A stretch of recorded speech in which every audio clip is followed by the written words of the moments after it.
नमस्कार। होपफुली आप सब अच्छे होंगे। अक्सर मैंने डिस्क्रिमिनेशन को लेकर, रेसिज़म को लेकर अपने एक्सपीरियंस शेयर किए हैं। मुझे पता नहीं, मैंने प्याज लहसुन वाला शायद आपसे कभी शेयर नहीं कर पाई हूँ, लेकिन आज मैं ज़रूर शेयर करूँगी। इसका रीज़न भी है कि काफ़ी सारे स्टूडेंट हैं, मेरा सब्जेक्ट भी बायो, और जब भी मैं उनसे पूछती हूँ कि इनफैक्ट बड़े लोगों से जो लोग प्याज लहसुन नहीं खाते हैं, और जब मैं उनसे पूछती हूँ कि क्या आप इसका लॉजिक जानते हैं, इसके पीछे की साइंस जानते हैं, तो उनका जवाब ना में होता है। चलिए ठीक है, बड़े लोग उतनी मशक्क़त नहीं करना चाहते हैं सीखने में, लेकिन जब बच्चे इसका जवाब ना में देते हैं और कहते हैं कि ठीक है ऐसे ही नहीं खाते हैं, तो I was literally shocked. Because हम जब छोटे थे तो हमें जैसे 4 बजे उठाते थे कि चलो सुबह वॉक करना है, या पीपल में जल चढ़ाने जाते थे मम्मी हमारे या बाकी लोग गांव के अंदर। तो हम उनसे उसके पीछे का लॉजिक पूछा करते थे कि 4 बजे ही जल क्यों चढ़ा रहे हैं, 7-8 बजे क्यों नहीं चढ़ा रहे हैं, जो भी थे, और वो बताते भी थे। तो मुझे ये चीज़ समझ नहीं आती है कि क्यों नहीं बच्चे क्वेश्चन कर रहे हैं, कोरोना का कोई जेनेटिक डिफेक्ट हो गया है, क्या हो गया है, गॉड नोज़। एनीवेज, इसके पीछे का रीज़न गीता में भी लिखा हुआ है, आप सब जानते भी होंगे कि 3 तरह के खाने होते हैं, तामसिक, राजसिक और सात्विक। तो सात्विक खाना में क्या होता है कि प्याज लहसुन भी नहीं आता है।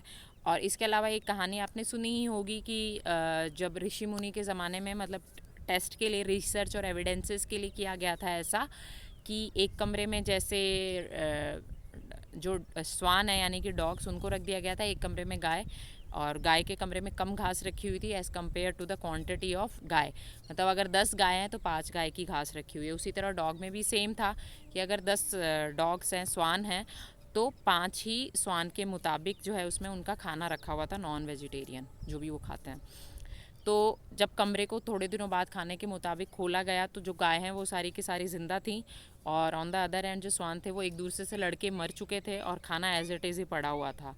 बेसिकली ये इसलिए बनाया गया था कि ऐसा खाने का असर पड़ता है, बट डिपेंड करता है ह्यूमन टू ह्यूमन, डिपेंड करता है आपके माइंड पे, आपके सोल पे। स्वामी विवेकानंद जी कहते हैं कि अगर आप ऑलरेडी पशु ही हैं तो चाहे कुछ भी खाएं, उसमें फिर परिवर्तन तो हो नहीं सकता, और आपकी सोच ही अगर वैसे हो चुकी है तो कितना भी शुद्ध खा लो, आपकी सोच को कोई नहीं बदल सकता है। तो बस ये वही वाली बात है।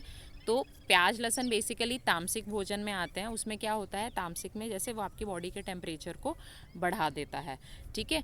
इसके अलावा जैसे बॉडी का टेम्परेचर जब इंक्रीज़ होता है तो वो रिलेटेड होता है, जैसे एडोलेसेंस एज है, ऐसे भी तो सोच को भी थोड़ा सा, जैसे हाइपर होना, गुस्सा ज़्यादा आना, बुरे विचारों का आना, इस तरह से वो रिलेट करता है।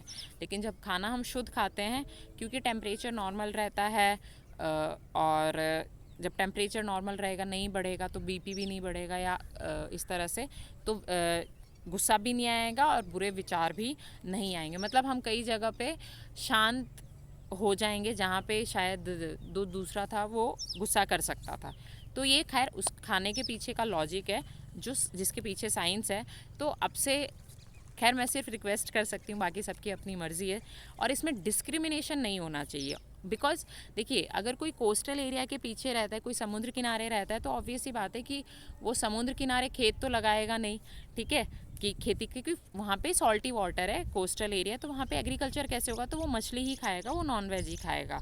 ऑन द अदर हैंड, अगर आप एग्रीकल्चरल लैंड में रहते हैं, आप खाना उगा सकते हैं, तो आप वेजिटेरियन बनेंगे। तो इसमें डिस्क्रिमिनेशन करना इज़ वेरी वर्स्ट। बिकॉज जब मैं बायो पढ़ा, मेरे सब्जेक्ट ही बायो, तो आप ये सोच के बैठिए वहाँ पे कि जब आप ये वाला सब्जेक्ट पढ़ा रहे हैं, बायोलॉजी, तो आप इस चीज़ के लिए तैयारी कि उसमें फ़िश भी आएगा, उसमें नॉन वेज भी आएगा, उसमें केकड़ा भी आएगा, उसमें अच्छा खाना भी आएगा।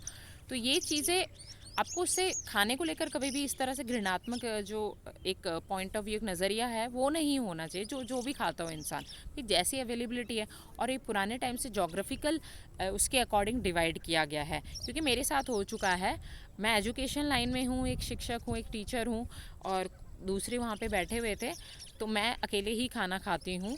बहुत रेयरली कभी होता है किसी के साथ, ठीक है, और इंटरवल होते हैं तो यूजुअली हम बच्चों की क्लास में ही खाते हैं। तो मैं खाना खा रही थी और स्टाफ रूम में, बहुत पुरानी बात है ये। तो जैसे ही मैंने टिफ़िन खोला, भाई हम प्याज, हमारे ऐसे डिफेंस बैकग्राउंड है तो कोई वो नहीं है, मना ही नहीं है, जो खाना है खाओ, प्याज नहीं खाना मत खाओ, खाना है खाओ। तो प्याज लहसुन सब्जी थी भाई, सब्जी रोटी। तो जैसे ही टिफ़िन खोला, साइड में एक बैठे हुए थे, XYZ जो पर्सन थे, और उन्होंने जैसे मैंने कि ये योगिता तो थोड़ा दूर हो जाए, एक्चुअली मेरे को स्मेल आ रही है। मतलब मैं खाना खोल चुकी थी, खाना खाने वाली थी। कहते हैं खाते हुए तो किसी जानवर को भी, किसी कुत्ते को भी नहीं टोकना चाहिए, बट ठीक है, अपने अपने संस्कार हैं। उस चीज़ ने मतलब उससे मुझे हर्ट नहीं हुआ, बट उससे मैंने सीखा कि कैसे कैसे लोग इस दुनिया में हैं। तो हमें खुद को चेंज करने की आवश्यकता है और पेशेंस लाने की आवश्यकता है, क्योंकि हर टाइम आप हर चीज़ के लिए, और ठीक है जो पुरानी सोच चली आ रही है वो अगर बचपन से ही वो इंसान ऐसा है तो आई थिंक बहुत डिफ़िकल्ट है, अगर वो खुद चेंज ना होना चाहे तो उसको चेंज करना।